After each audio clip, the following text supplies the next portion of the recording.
أما بعد أعوذ بالله من الشيطان الرجيم بسم الله الرحمن الرحيم قال الله تبارك وتعالى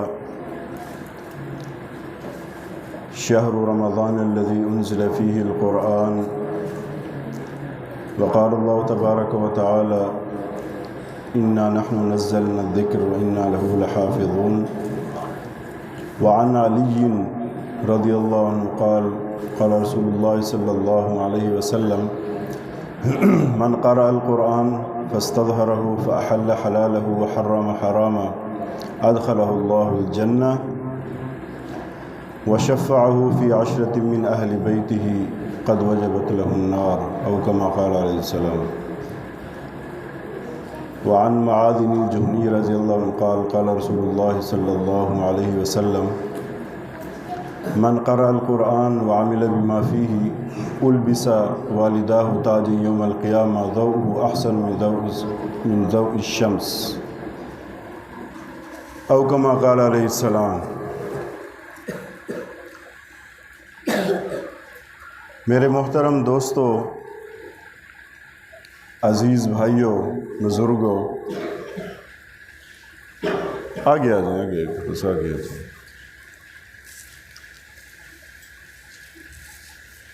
یہ ختم قرآن کی مبارک محفل ہے. آپ سب کے سب انتہائی قابل قدر، قابل تعظیم لوگ ہیں، کیونکہ دنیا میں بہت سے انسان ہیں، وہ بھی اللہ کی مخلوق ہیں، اللہ کے پیدا کردہ ہیں، لیکن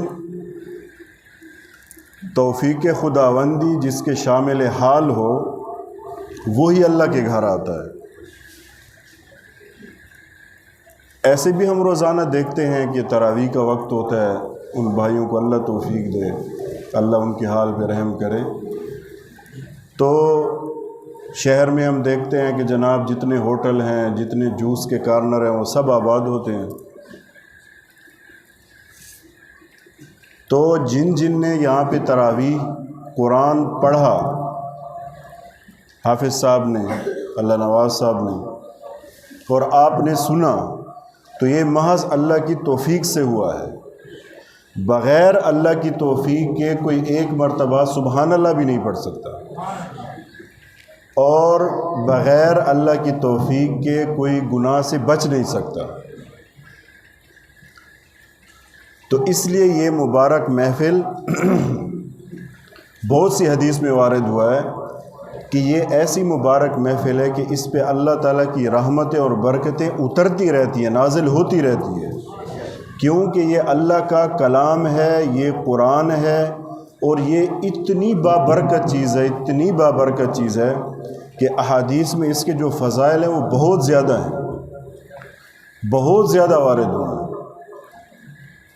تو اس لیے قرآن پاک یہ کیا چیز ہے، یہ کون سا خزانہ ہے، یہ ہمیں تھوڑا معلوم ہونا چاہیے کہ قرآن ہے کیا چیز، اور قرآن کے الفاظ میں کیا اثرات ہیں، اس کے معنی میں کیا اثرات ہیں، اس کے مفہوم میں کیا اثرات ہیں، یہ سمجھنے کی بات ہے.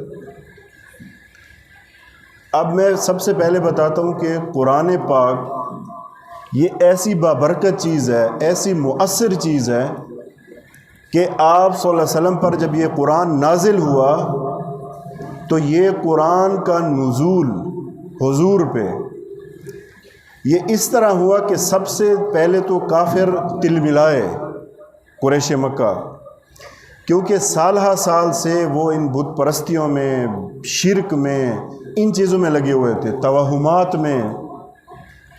قرآن تو خالص تعلیم ہے، اس کے الفاظ میں بھی اثر ہے، اس کے معنی میں بھی اثر ہے، اس کا جو ردھم ہے، جو اس کی ادائیگی ہے، جو اس کے الفاظ ہیں، جو اس کی فصاحت اور بلاغت ہے، یہ تو انسان کو کھینچ لیتی ہے.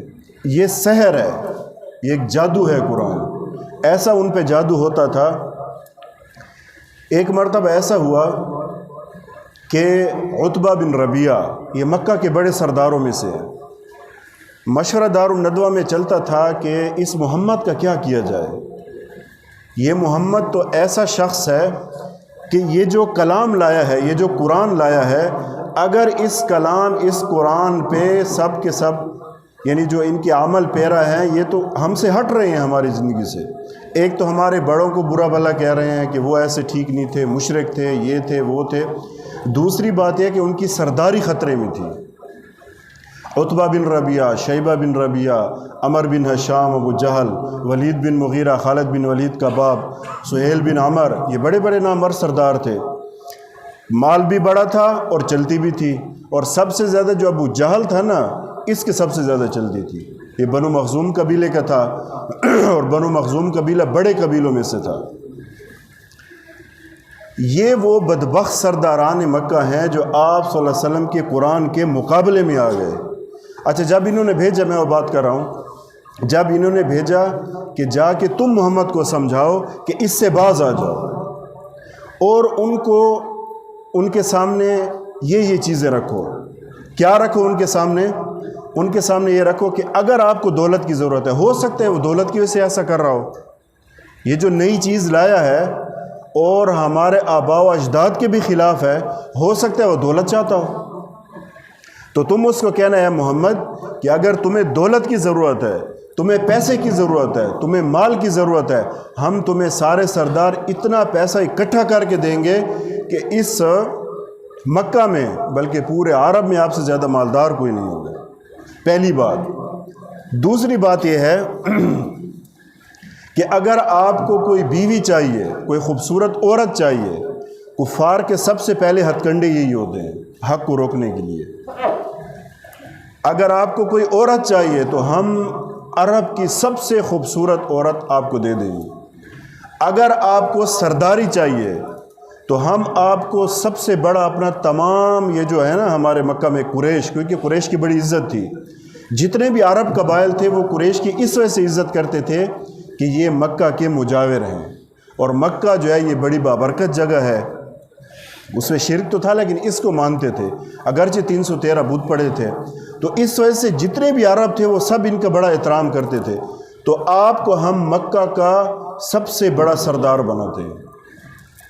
عتبہ آ گیا، آپ کے پاس آیا، اے محمد ہم نے تو مشورہ کیا ہے، مجھے اپنی قوم نے بھیجا، اپنے سرداروں نے بھیجا، یہ چیزیں دے کر بھیجا ہے. اگر آپ کو مال کی ضرورت ہے ہم آپ کو اتنا مال دیں گے کہ آپ سب سے زیادہ مالدار ہو جائیں گے. اگر آپ کو خوبصورت عورت چاہیے ہم آپ کو عورت ایسی دیں گے کہ اس کی کوئی نظیر نہیں ملے گی. اور اگر آپ کو سرداری کی ضرورت ہے ہم آپ کو سب سے بڑا سردار بنا دیں گے. تو آپ صلی اللہ علیہ وسلم نے چند آیات پڑھی، تھوڑی سی قرآن کی تلاوت کی. جب قرآن کی تلاوت کی تو یہ تھے تو بڑے فصیح بلیغ لوگ، ان کا بچہ وہ چھوٹا فی البدیہہ اشارہ کہتا تھا. ان کی عورتیں، ان کے بچے، ان کے غلام تک، چاہے وہ حبشی غلام بھی ہوتے تھے نا، کہیں باہر سے آئے ہوتے اجمی، لیکن ان کے ساتھ رہ کے وہ ان کا مزاج بن جاتا تھا کہ فوراً بات پہ شعر کہہ دیتے.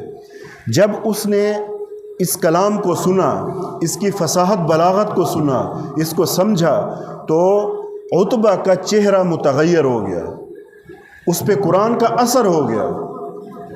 تو جب اس کا چہرہ متغیر ہو گیا تو یہ اس مجلس سے اٹھ کر چلا گیا. اب واپس جا کے ان کو کارگزاری سنانی تھی کہ میں نے یہ کہا اور ہوا کیا ہے. جب اس کا چہرہ بدلا ہوا تھا نا تو یہ سردار کھڑے تھے، ابو جہل یہ بڑا تیز تھا، اس نے جب اسے دیکھا کہ عتبہ آ رہا ہے اور اس کا چہرہ بدلا ہوا ہے، اس نے کہا آؤ، یہ اس کا محمد ایسا جادوگر ہے نعوذ باللہ من ذالک کہ اس کی جادوگری اس پہ بھی اثر کر گئی، ہمارا اتنا سمجھدار سردار ہے. یہ قرآن کی عظمت ہے اور یہ قرآن کا اثر ہے. تو عتبہ نے کیا کہا؟ مورخین فرماتے ہیں کاش کہ عتبہ کی ذہن ان سرداروں کے، عتبہ کی بات ان کے ذہن میں آ جاتی تو یہ سب کے سب کافر نہ مرتے اور ہمیشہ جہنم کا ایندھن نہ بنتے. اس کی بات کیا تھی؟ اس نے کہا میری بات سنو، میں آپ کو ایک مشورہ دیتا ہوں، یہ جو بندہ جس نے یہ کلام پڑھا ہے محمد نے، اس کو اس کے حال پہ چھوڑ دو. اگر عرب اس پہ غالب آ گیا اور عرب نے اس کو مار دیا، قتل کر دیا، تو تمہاری یہ تمنا ہے، عین تمنا ہے تمہاری جان چھوٹ جائے گی. لیکن اگر یہ عرب پہ غالب آ گیا تو یہ تمہارے لیے بہت بڑی خوش نصیبی کی بات ہے کہ یہ بھی قریشی ہے، آپ بھی قریشی ہوئے، یہ تو آپ کے لیے سعادت مندی کی بات ہے۔ لہٰذا میرا مشورہ یہ ہے کہ اس کو اپنے حال پہ چھوڑ دیں۔ لیکن وہ کہاں ان کی سرداری، ان کی چیزیں یہ ان کے آڑے آ گئیں۔ بھارے یہ تو میں نے قصہ سنا دیا۔ قرآن کے جو فضائل ہیں وہ بہت زیادہ ہیں۔ حضرت علی رضی اللہ عنہ کی روایت ہے کہ جس بندے نے قرآن کو پڑھا، پھر اس کو حفظ یاد کیا، اس کے حلال کو حلال سمجھا، یعنی جو قرآن میں حلال کے بارے میں جو آیات ہیں، جو حلال کے احکام ہیں، اس کو حلال سمجھا، حرام کو حرام سمجھا، یعنی قرآن پہ عمل کیا، مطلب یہ ہے تو اللہ تعالیٰ اسے جنت میں داخل کرے گا، اور اس کے گھرانے میں سے ایسے 10 افراد کہ جن پہ جہنم کی آگ واجب ہو چکی ہوگی، اللہ کا فیصلہ ہو چکا ہوگا کہ اس کو جہنم میں ڈالنا ہے، تو اس حافظ قرآن کی سفارش کی وجہ سے اللہ تعالیٰ ان کو اس فیصلے سے، یعنی اللہ وہ فیصلہ واپس لے لیں گے اور ان کو جنت میں داخل کر دیں گے۔ یہ تھوڑی فضیلت ہے۔ اچھا وہ دن کیسا ہے؟ وہ دن کے بارے میں اس کی جو ہولناکیاں جو حدیث میں آئی ہیں کہ ہر بندہ اتنا پریشان ہوگا، اتنا اس قدر خوف زدہ ہوگا، اور حافظ قرآن کے بارے میں یہ ہے کہ اللہ کے عرش کے سائے کے نیچے ہوگا، انبیاء کے ساتھ ہوگا، صدیقین کے ساتھ ہوگا، شہداء کے ساتھ کھڑا ہوگا، لوگوں کا حساب کتاب ہو رہا ہوگا، اور اس وقت عرش کے سائے کے علاوہ کوئی سایہ نہیں ہوگا، اور یہ حافظ قرآن اس سائے میں کھڑا ہوگا۔ یہ شان اللہ اس کو دے رہا ہے، یہ پروٹوکول اس کو اس لیے دے رہا ہے کہ اس حافظ قرآن میں دنیا میں دارالامتحان میں باقی بھی اس کے سامنے چیزیں تھیں، یہ انجینئر بھی بن سکتا تھا، یہ ڈاکٹر بھی بن سکتا تھا، یہ کوئی اور بھی بن سکتا تھا، یہ دنیا بھی کما سکتا تھا، لیکن اس نے ساری چیزوں پر میرے قرآن کو ترجیح دی، میرے کلام کو ترجیح دی، تو آج میں اسے وہ شان دیتا ہوں، وہ امتیاز دیتا ہوں کہ ساری کی ساری دنیا بلکہ ساری امت اس پہ حیران ہو جائے کہ یہ کون ہے۔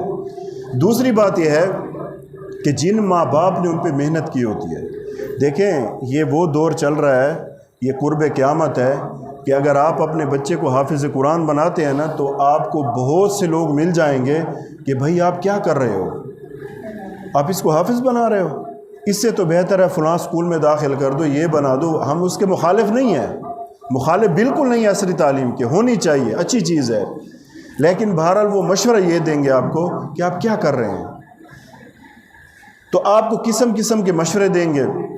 جب اس کے ماں باپ اپنے دل پہ پتھر رکھ کے، قربانی کر کے اور یہ فضائل سامنے رکھ کے اس کو حافظ بنا دیتے ہیں، اب حافظ قرآن ہو یا عالم ہو، اب اس نے دین کا کام کرنا ہوتا ہے، اسے مسجد میں امامت کرنی ہے، یا بچوں کو پڑھانا ہے، یا جو ہے نا مدرسے میں پڑھانا ہے۔ اب دنیاوی اعتبار سے تو اس پہ امتحانات آتے ہیں، کچھ نہ کچھ آزمائشیں آتی ہیں، تو ماں باپ ان ساری چیزوں کو برداشت کر کے، قربانی کر کے اپنے بچوں کو حافظ بناتے ہیں، عالم بناتے ہیں، تو اللہ تعالیٰ ان کو کیا دے گا؟ ماں باپ کو، ماں باپ کو اللہ یہ دے گا کہ جب ان کے ماں باپ قیامت کے دن سب سے پہلے اللہ کیا کرے گا کہ ان کو ایک خوبصورت تاج پہنائے گا سر پہ۔ یہ ایک ایسا تاج ہوگا کہ اس کی روشنی، وہ حدیث میں ہے کہ ضوءہ احسن من ضوء الشمس، کہ اس کی روشنی سورج کی روشنی سے بھی زیادہ ہوگی۔ اچھا پھر اس کو لباس ایسا پہنائے گا کہ اس جیسا لباس کوئی سوچ بھی نہیں سکتا، تو وہ لوگ سارے کے سارے لوگ ان کو آنکھیں پھاڑ پھاڑ کے دیکھیں گے کہ یہ کون لوگ ہیں، یہ ایسا تاج پہنا ہوا ہے۔ جیسے مثال کے طور پر میں آپ کو ایک بات بتاؤں، کرکٹ کے میچ ہوتے ہیں، مختلف قسم کے میچ ہوتے ہیں، کوئی جو ہے نا ایجوکیشن میں کسی نے فرسٹ پوزیشن لے لی تو اس کے لیے ایک پروگرام رکھا جاتا ہے، اس پروگرام میں اس کو جو اسٹیج سیکٹری ہوتا ہے اس کا بڑے اچھے طریقے سے القاب دے کے، اس کا نام لے کے، اس کو شرف بخش، عزت بخش کے اس کو یہاں اسٹیج پہ بلاتا ہے۔ پھر اس کے بعد پھر کوئی سند ہوتی ہے، یا کوئی گولڈ میڈل ہوتا ہے، یا کوئی انعام ہوتا ہے، یا کوئی نقدی ہوتی ہے، کوئی بھی چیز ہوتی ہے، وہ اس کو دے دیتے ہیں۔ جب یہ سب لوگ بیٹھے ہوتے ہیں اس تقریب میں، تو ان کی نظر میں یہ بہت بڑا آدمی ہوتا ہے، اور وہ اس پہ رش کرتے ہیں، بڑی ایک جیسے کہتے ہیں نا، اس نظر سے اس کو دیکھتے ہیں کہ کاش، رشک والی نظر سے، کہ ہمارا بیٹا بھی ایسے کامیابی حاصل کرتا، اس کو بھی گولڈ میڈل ملتا، اس کو بھی عزت ملتی، آج اس کو بھی یہ شان ملتی، اس کو شہرت بھی ملی ہے، عزت بھی ملی ہے، آگے نوکری بھی ملے گی. تو یہ تو چھوٹی چیز ہے، عارضی چیز ہے.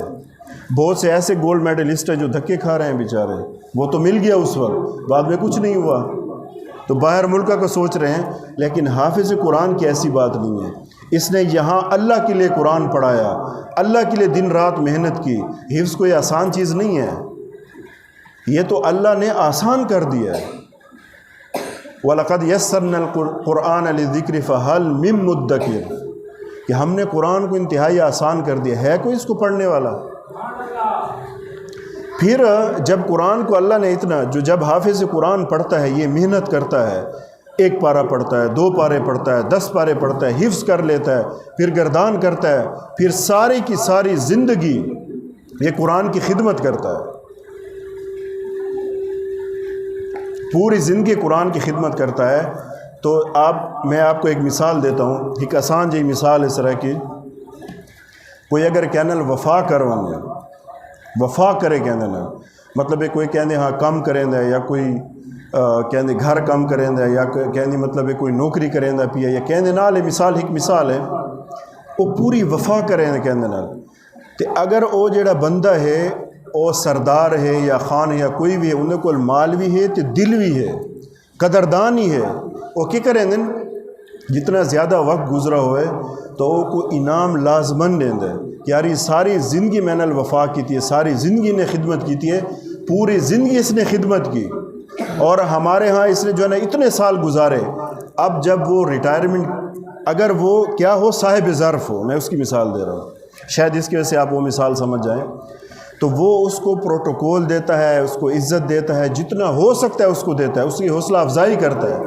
تو اللہ رب العزت کائنات کا رب، جو پوری کائنات کا رب ہے، جب وہ دیکھتا ہے کہ میرا یہ بندہ، دنیا میں لوگ اسے تانے بھی دیتے رہے، اپنے بھی تانے دیتے رہے، تانوں کے تیر چلاتے رہے، اس کے دل میں پیوست ہوتے رہے، یہ بندہ ڈٹا رہا، یہ اڑا رہا، یہ کھڑا رہا، یہ پڑھتا رہا، یہ پڑھاتا رہا، یہ سمجھتا رہا، یہ سمجھاتا رہا، یہ محنت کرتا رہا دین کی، یہ پیچھے نہیں مڑا.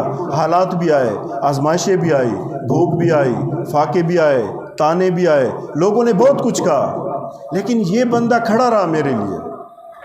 اب آپ بتائیں جب یہ بندہ اسی حالت میں جب اللہ کے پاس جائے گا، اور آگے کون ہے جس کے ساتھ اس نے وفا کیا؟ وہ رب العالمین ہے، جس نے ساری کائنات بنائی، سارے خزانے بنائے، سارے انسانوں کو پیدا کیا، نوری ناری آبی خاکی ساری مخلوقات پیدا کی، اور کل مخلوقات کا خالق ہے. وہ اس کو کیا دے گا بتاؤ؟ ایک زمیندار ہوتا ہے، ایک وڈیرا ہوتا ہے، ایک خان ہوتا ہے، ایک نواب ہوتا ہے، ایک چودھری صاحب ہوتا ہے. اگر وہ کسی سے خوش ہو جاتا ہے تو اپنی شان کے مطابق اسے نوازتا ہے نا.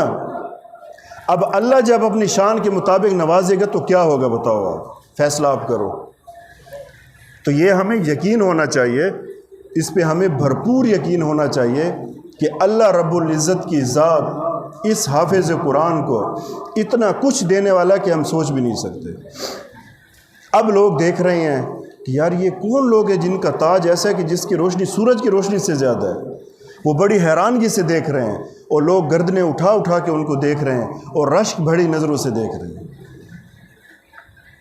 اور ایک اور حدیث ہے کہ اللہ تعالیٰ فرمائے گا، یقال لصاحب القرآن، مشہور حدیث آپ نے سنی ہوگی، اقرأ ورتقی ورتل القرآن، کہ تو پڑھتا جا اور ترتیل کے ساتھ آرام آرام سے ٹھہر ٹھہر کے پڑھ، اور جنت کے درجات پہ چڑھتا جا، جہاں آخری آیت پہنچے وہی تیرا مقام ہے. اب قرآن کی جب یہ الف لام میم سے لے کر والناس تک یہ پڑھے گا اور ترتیل کے ساتھ پڑھے گا. ترتیل کے ساتھ کیا مطلب ہے؟ اس میں محدثین مفسرین نے لکھا ہے کہ قرآن کو آہستہ آہستہ پڑھنا، اچھی آواز سے کوشش کرنا، مخارج کے ساتھ پڑھنا، حروف کا اعتبار کرنا، ان کی رعایت کرنا، مد شد اس کی رعایت کرنا. جیسے مثال کے طور پہ بسم اللہ الرحمن الرحیم، الحمد للہ رب العالمین، الرحمن الرحیم، مالک یوم الدین، ایاک نعبد و ایاک نستعین، اهدنا الصراط المستقيم صراط الذين أنعمت عليهم غير المغضوب عليهم ولا الضالين۔ یہ ترتیل ہے، آرام آرام سے پڑھنا، ٹھہر ٹھہر کے پڑھنا، مخارج کی رعایت کر کے پڑھنا، تو تو پڑھتا جا اور جنت کے درجات پہ چڑھتا جا۔ اب آپ بتاؤ الف لام میم سے، اچھا قرآن کی جو دوسری فضیلتیں ہیں، حدیث میں آیا کہ جب آپ پڑھتے ہو نا الف لام، میں نے پڑھے نا الحمدللہ، اس میں الف ہے، لام ہے، ہا ہے، میم ہے، دال ہے، الگ الگ ان کی نیکیاں ہیں، ہر حرف پہ 10 نیکیاں ہیں۔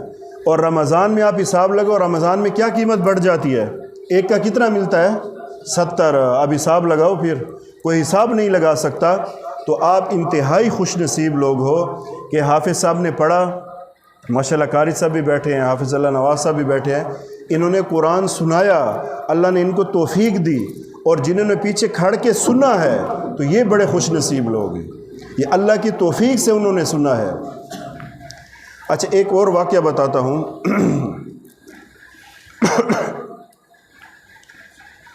بشر بن حارث یہ ایک بہت بڑے بزرگ ہیں، تو یہ کہتے ہیں کہ میں اس زندگی سے نا، اب تو میں یعنی اللہ نے ان کو ہدایت دی، اس زندگی سے پہلے میں بڑا ایک چالاک اور گناہ گار انسان تھا، بڑا تیز تھا ذہن کا۔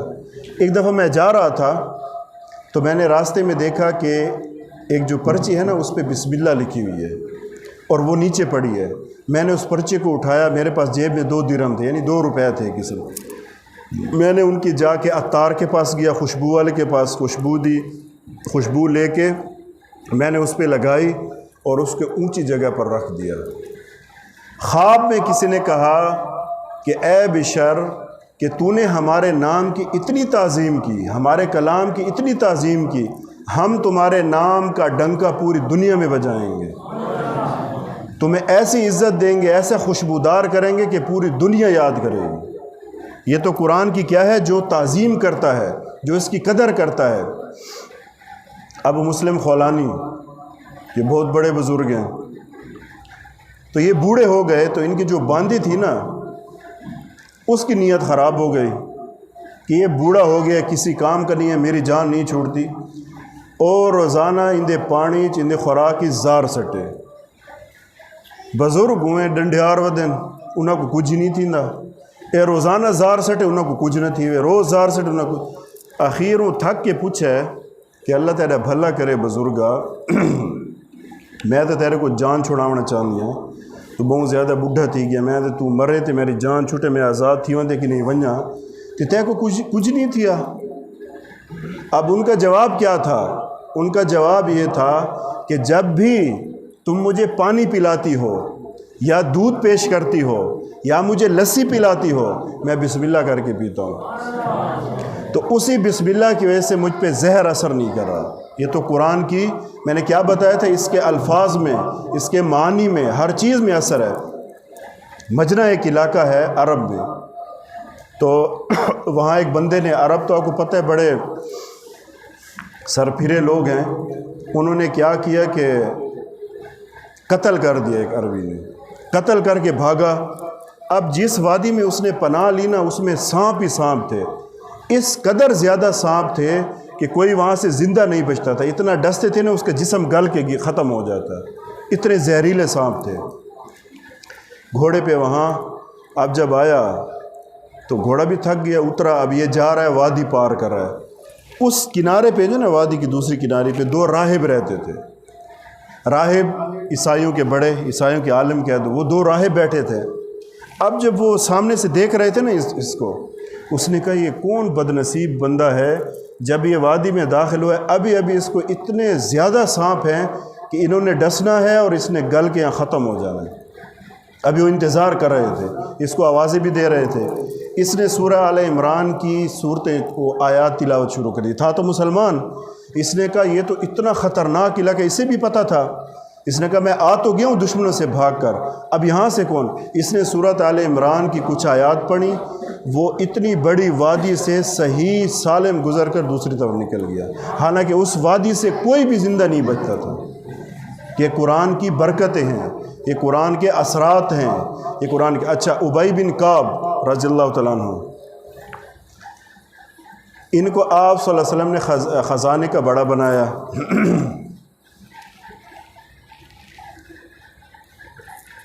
خزانے کا بڑا بنایا۔ اب یہ وزیر خزانہ ہیں، وہاں جو ہے نا یہ پہرا دیتے ہیں۔ اب انہوں نے کئی دنوں سے دیکھا کہ مال کوئی لے جاتا ہے، چور کا پتہ نہیں چلتا، ایسا سیاڑا چور جو ہے نا کوئی پتہ ہی نہیں لگتا، یہ بھئی چوری کون کر رہا ہے، اندہ پتہ لاؤنا ہے۔ ان کے حضور کو جیسے انہوں نے کہ تو پتہ ہی نہ لا۔ ایک دیوار لک کے کھڑا ہے، پھر دیکھا کیرا چور ہے، اتنا تو کوئی بندہ تو آنا نہیں ہوتا، جرے ہونے تو میں نہ لونا، یہ تو بہت زیادہ مطلب ہے کہ وہ جب آیا، جب دیکھا تو وہ جناب ایک جن تھا، جن چھپ کے آتا اور یہاں سے چوری کر کے چلا جاتا۔ اس نے پکڑ لیا اس کو، پھر اسے بتایا کہ تو کیسے آتا ہے؟ جنات تو آپ کو پتہ ہے ایسی ان کی شکل و صورت اور ایسے لطیف جسم ہے کہ کسی بھی اس میں ڈھل سکتے ہیں جسم۔ تو اس نے کہا مجھے ایک بات بتاؤ کہ تم لوگوں سے حفاظت کا کیا طریقہ ہے؟ تو اس نے کہا اگر ہم سے بچنا چاہتے ہو، ہمارے شر سے بچنا چاہتے ہو اور ہمارے تصرف سے بچنا چاہتے ہو تو آیت الکرسی پڑھا کرو، ہم کبھی بھی نہیں آ سکتے وہاں۔ میں اپنا ایک واقعہ بتا دوں، میں بتاتا تو نہیں ہوں۔ ہمارے گھر میں کچھ اثرات تھے، ادھر میری بچی ڈری اور گھر والی تھوڑی سی وہ ڈر گئے، تو میں نے وہاں جو کونے ہوتے ہیں نا ان میں اعلان کیا کہ آپ یہاں سے چلے جاؤ، اس طرح اعلان کیا سارا کہ پھر دوبارہ یہاں نہیں آنا، اور آپ کو اچھی طرح پتہ ہے کہ اللہ جو مجھے نسبتیں دی ہیں یہاں سے چلے جاؤ۔ تو دوسرے دن خواب میں مجھے 3 جن ملے، انہوں نے کہا حضرت ہم جا رہے ہیں، آئندہ کبھی بھی نہیں آئیں گے۔ اس کی وجہ میں آپ کو بتاتا ہوں، یہ نہیں کہ میں کوئی بڑا بزرگ آدمی ہوں، کوئی نیک نہیں، میں ایک انتہائی گناہ گار ایک طالب علم ہوں دین کا، اس کی وجہ بتاتا ہوں۔ آیت الکرسی یہ میں اتنی پابندی سے پڑھتا ہوں نا اللہ کے فضل سے، آپ کو بھی بتا رہا ہوں، یہ بطور ایک سبق کے بتا رہا ہوں، تحدیث بن نعمہ کے طور پہ، کہ کم از کم جب مجھے یاد پڑتا ہے تو مجھے تقریباً پابندی کرتے ہوئے کوئی 18 سے 20 سال ہو گئے ہوں گے۔ سوتے وقت بھی پڑھتا ہوں، ابھی تو پھر کچھ عرصہ ہوا ہے ہر نماز کے بعد بھی۔ جو بندہ پابندی سے آیت الکرسی پڑھتا ہے نا تو اللہ تعالیٰ اس کی ایسی حفاظت کرتا ہے، اور یہ جنات منات یہ سارے بھاگتے ہیں۔ اور اگر آپ لوگ، یہ قرآن ہے نا، قرآن کی بات ہو رہی ہے، قرآن کی عظمت کی بات ہو رہی ہے، قرآن کی جو ہے نا برکات کی بات ہو رہی ہے، تو آیت الکرسی ایسی چیز ہے کہ جو بندہ پڑھتا ہے تو اللہ ہر اعتبار سے اس کی حفاظت کرتا ہے۔ جنات اس گھر سے بھاگتے ہیں، ابھی کیا ہوتا ہے، کبھی ایک عامل کے پاس بھاگتے ہیں، کبھی دوسرے کے پاس۔ یہ سب کو بتا رہا ہوں کہ آیت الکرسی ایسی چیز ہے، لیکن ہمیں یقین ہونا چاہیے۔ اس میں جو ہے نا الحی القیوم، علماء فرماتی ہیں اسم اعظم ہے، اور اسم اعظم ایسی چیز ہے کہ جن کیا کوئی مخلوق بھی اس کے سامنے نہیں ٹھہر سکتی۔ تو یہ قرآن کی عظمت ہے۔ اچھا، قرآن کے بارے میں یہ میں بتاتا چلوں کہ جو پہلی آیت نازل ہوئی نا، اقرأ بسم ربک الذی خلق، ٹھیک ہے جی، تو غار حرا میں سب سے، اور آخری الیوم اکملت لکم دینکم واتممت علیکم نعمتی ہے، جو اس میں آخری حجۃ الوداع کے موقع پر یہ جو نازل ہوئی آیتیں، تو اقرأ بسم ربک خلق اس سے لے کر اور آخری صورت آخری آیات تک یہ جتنا کا جتنا قرآن ہے، جتنا قرآن ہے، اس کے ہر حرف میں، ہر معنی میں، مفہوم میں، اس کی تفسیر میں اللہ نے وہ شان رکھی ہے جو کسی کلام میں بھی نہیں ہے۔ کیوں؟ یہ کلام اللہ بھی ہے، کتاب اللہ بھی ہے، اللہ نے خود اس کو پڑھا ہے، اللہ رب العزت نے خود اس کو پڑھا ہے۔ میں دیکھ رہا تھا، وہ روایت تھوڑی ضعیف ہے، ابھی میں دیکھ رہا تھا اس کے فضائل میں، کہ جنت میں سب سے بڑی جو نعمت ہوگی نا، سب سے بڑی نعمت وہ تو اللہ کا دیدار ہوگا، اس سے بڑی تو کوئی نعمت نہیں ہوگی۔ ایک بندہ اللہ کا دیدار کرے تو اس سے بڑی کیا نعمت ہوگی؟ کون سا رب کہ جس رب نے یوسف علیہ السلام کو پیدا کیا، عورتوں نے کیا کاٹ دیں، اتنے محو ہو گئے، اتنے مستغرق ہو گئے کہ پھلوں کی جگہ اپنی انگلیاں۔ تو اللہ کے جلوے کیسے ہوں گے اس رب کائنات کے؟ تو سب سے بڑی تو یہ ہوگی، لیکن یہ ہوگا کہ چونکہ جنت میں مزے ہی مزے ہیں، تو اللہ تعالیٰ میں ابھی روایت دیکھ رہا تھا کہ اللہ تعالیٰ داؤد علیہ السلام سے کہیں گے کہ تو اپنی زبور ان جنتوں کو سنا. تو ان کے بارے میں یہ مشہور ہے کہ ایسی خوبصورت الہان کے ساتھ، خوبصورتی کے ساتھ، اور ایسے ان کی آواز کے اندر سوز تھا، گداز، اور ایسا اثر تھا کہ پرندے بھی رک کر ان کا کلام سنتے تھے. تو وہ پڑھیں گے. پھر آپ صلی اللہ علیہ وسلم سورہ یاسین کی تلاوت کریں گے، اللہ حکم دیں گے کہ ان کو سناؤ. پھر اللہ رب العزت سورہ رحمان کی تلاوت کر کے جنتوں کو سنائیں گے. تو اس میں لکھا تھا کہ جنتی اتنے محو ہو جائیں گے کہ 1000 سال تک اس کو سنتے رہیں گے، وجد میں آ جائیں گے، مزے میں آ جائیں گے. آج تو دنیا میں لوگ کیا کہتے ہیں یہ جو گانا ہے نا روح کی غذا ہے. کیا ہے؟ بڑے دھڑلے سے کہتے ہیں یہ جو گانے ہیں نا، گانے موسیقی، یہ روح کی غذا ہے. یہ روح کی غذا نہیں، روح کی تباہی اور بربادی ہے. روح کی غذا تو قرآن ہے. لیکن بدنصیبی میں مجھے تھوڑا سا گلہ بھی ہے کہ دیکھیں قرآن چونکہ ہمیں ویسے مل گیا نا، ہماری کوئی محنت نہیں لگی تو قدر نہیں ہے. ورنہ قرآن وہ خزانہ ہے، وہ نعمت ہے کہ جو کفار ہے نا، وہ ان پہ تحقیق کر کے کہاں سے کہاں تک پہنچ گئے. قرآن پہ تحقیق کرتے ہیں، قرآن سے سیکھتے ہیں، قرآن سے لیتے ہیں. لیکن ہم کیا ہے، ہمیں تو فرصت ہی نہیں ملتی. ابھی اللہ نہ کرے ابھی رمضان ایسا نہ ہو کہ ختم ہو جائے، نہ مسجد میں کوئی نظر آئے اور نہ قرآن ٹھپ کر کے رکھ دیا جاتا ہے. الماریوں میں جالے پڑے ہوتے ہیں، قرآن میں جالے لگے ہوتے ہیں. تو اس قوم کو اللہ کیسے ترقی دے گا، مجھے آپ بتائیں. اسی قرآن کی خاطر نبی نے زخم کھائے ہیں نا، صحابہ نے زخم کھائے ہیں، گھروں کو چھوڑا، کاروباروں کو چھوڑا، نقصان ہوا، بیوی بچوں کو چھوڑا، شہید ہوئے، بیوہ ہوئی، اسی قرآن، اسی دین کے لیے. اور ہم نے آج اس کا کیا حال بنا رکھا ہے، یہ ہم خود سوچیں. ہماری پستی، ہماری ذلت، ہماری تنزلی، ہماری تباہی، ہماری بربادی، یہ سب کے سب قرآن کو چھوڑنے کی وجہ سے ہے.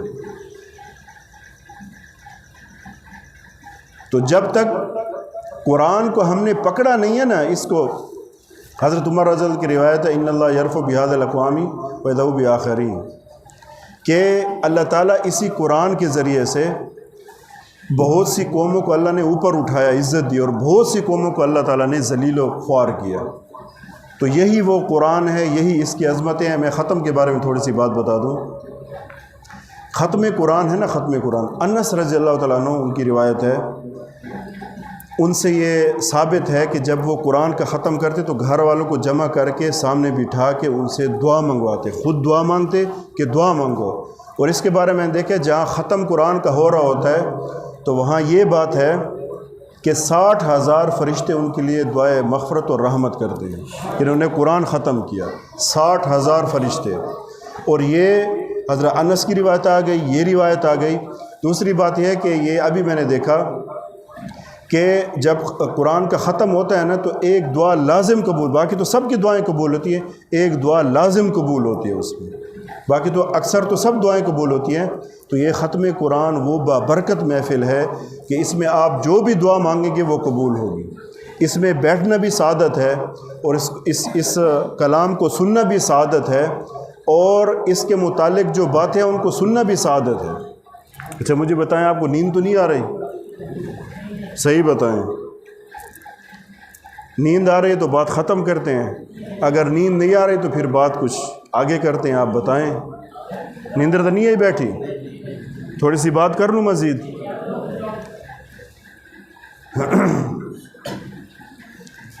تو قرآن کی بات چل رہی تھی کہ جب ختم ہوتا ہے تو اللہ تعالیٰ کی ایسی رحمتیں برستی ہیں کہ بارش سے بھی زیادہ برستی ہے. کیونکہ اللہ تعالیٰ کے کلام کو پڑھا گیا، اللہ کے قرآن کو پڑھا گیا، اللہ کے کلام کو پڑھا گیا. اور میری آپ سے یہ گزارش ہوگی کہ دیکھیں ایسا نہ ہو کہ جب یہ ختم ہو گیا اس کے بعد کوئی نظر ہی نہ آئے مسجد میں. یہ ظلم نہ کرنا کہ کوئی نمازی نظر نہ آئے، کوئی قرآن پڑھنے والا نظر نہ آئے. چلو بھئی یہ رمضان گزر گیا، اور آگے ایک بات بتاتا چلوں. جو رمضان کی آخری رات ہوتی ہے نا، لیلۃ الجائزہ، وہ انعام کی رات ہوتی ہے. اس میں اللہ تعالیٰ نے دینا ہوتا ہے. جیسے ایک مزدور ہے نا، اس نے اپنا کام پورا کر لیا، اب اس کو انعام دیا جائے گا، اس کی مزدوری دی جائے گی، اور مزدوری کے وقت وہ کہیں گم ہو جائے، یہ عقل مند ہوگا؟ اپنے دوست کیا کہیں گے؟ بڑا بیوقوف آدمی ہے، پاگل آدمی ہے، ساری دیوار محنت کی ہوئی، مزدوری کی ہوئی، جیرے پیسہ دا ٹائم آیا ہے، دہاڑی دا ٹائم آیا ہے، تو گم تھی گیا، بھج گیا، ہوں تو سارا کو مل گیا، ہوں چس چاوت مزے کر۔ آخری جو رات ہوتا ہے لیلۃ الجائزہ، یہ اتنی مجھے افسوس ہوتا ہے اس بات پہ، میں ہر جگہ یہ بات کہتا ہوں، آخری رات اللہ تعالیٰ دینے والا ہوتا ہے کہ پورے رمضان میں انہوں نے روزے رکھے، بھوک برداشت کی، پیاس برداشت کی، پانی کے قریب نہیں گئے، کھانے کے قریب نہیں گئے، پیاس برداشت کی، بھوک برداشت کی، اب میں ان کو انعام دینے لگا ہوں، تو اس انعام کی رات میں بازار آباد ہوتے ہیں، ہلڑ بازی ہوتی ہے، چکر ہوتے ہیں، کوئی ادھر جا رہا ہے، کوئی 4 کی 5 کی ٹولے میں، کوئی اس طرف پھر رہا ہے، کوئی ادھر پھر رہا ہے، دکانیں پہ رش۔ خدا کے بندے یہی تو رات ہے، پورے مہینے کا نچوڑ ہے۔ اب وہ ساری چیزیں چھوڑ کر نا، اور ایک دوسری دکھ سے بات کرتا ہوں کہ اس وقت کیا ہوتا ہے، گانے چلا دیتے ہیں کہ بس ہمارا رمضان ختم ہو گیا، اب گانے سنو، ہر چیز جائز ہو گئی۔ بھئی کیسے جائز ہو گئی یار؟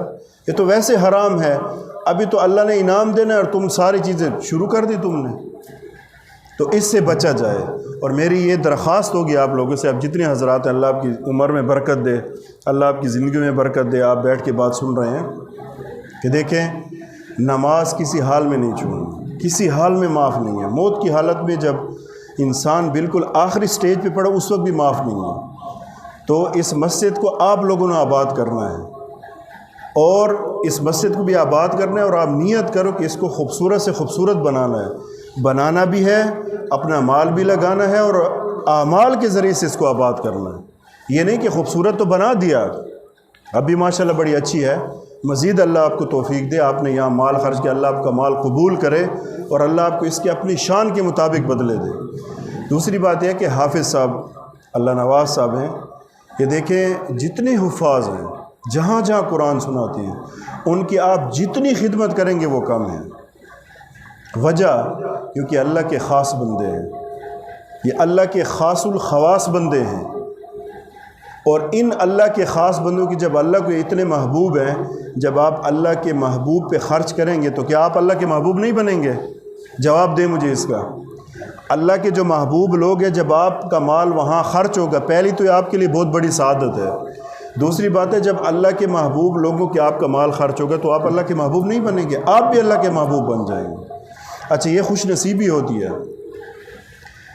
ہر کسی کا مال اچھی جگہ نہیں لگتا، ہمیں پتہ ہے، لوگوں کا لاکھوں کروڑوں روپیہ فضول چیزوں میں، گناہوں میں، دکھلاوے میں، تصویر کشی میں کسی کو دے رہے ہیں، اور سامنے اس کی تصویریں بنا رہے ہیں، ہاں بھئی یہ ادھر دیا۔ وہ ہمارا ایک نمونہ ہے، میں اس کا نام نہیں لیتا، مکمل نمونہ ہے، وہ یتیم بچوں کو جوتی بھی پہناتے ہیں نا، اس کی بھی تصویریں کھینچتے ہیں ایسے، وہ معصوم یتیم بچے ہیں، چھوٹی سی جوتی، ادھر سے تصویر، ادھر یہ جوتی پہنا رہا ہے، ٹوپی پہنا رہا ہے، کسی کو اینک بچے کو لے کے دی، کسی کو رومال دے رہا ہے، ہر جگہ کی تصویریں کھینچ رہا ہے سیاسی مقاصد کے لیے۔ تو ایسے بھی ہو رہا ہے، اور یہ کہ چھپ چھپا کے بندہ جتنا ہو سکے ان لوگوں کی جو ہے نا مدد۔ کیوں؟ وجہ بتاتا ہوں کہ اللہ کے لیے انہوں نے اپنے آپ کو وقف کیا، اگرچہ دنیا کی نظر میں ان کی کوئی وہ نہ ہو، وہ اس سے عزت نہ دے، اس سے کوئی فرق نہیں پڑتا، ان کے شان اور ان کے مرتبے میں کوئی فرق نہیں پڑتا، اللہ کے ہاں ان کا مرتبہ بہت زیادہ ہے۔ تو آپ حضرات کو اللہ جزائے خیر دے کہ آپ حضرات مسجد کی اس میں مسجد بھی بنائی، اور جو ہے یہاں آپ کوشش کر رہے ہیں، اور یہ ہے کہ اس مسجد کو اعمال کے ذریعے سے کوئی بھی نماز نہ چھوٹے۔ جیسے رمضان میں آپ پابندی کر رہے تھے نا، پورا سال ایسے پابندی کریں گے آپ، انشاءاللہ کریں گے، سب بتائیں اونچی آواز سے۔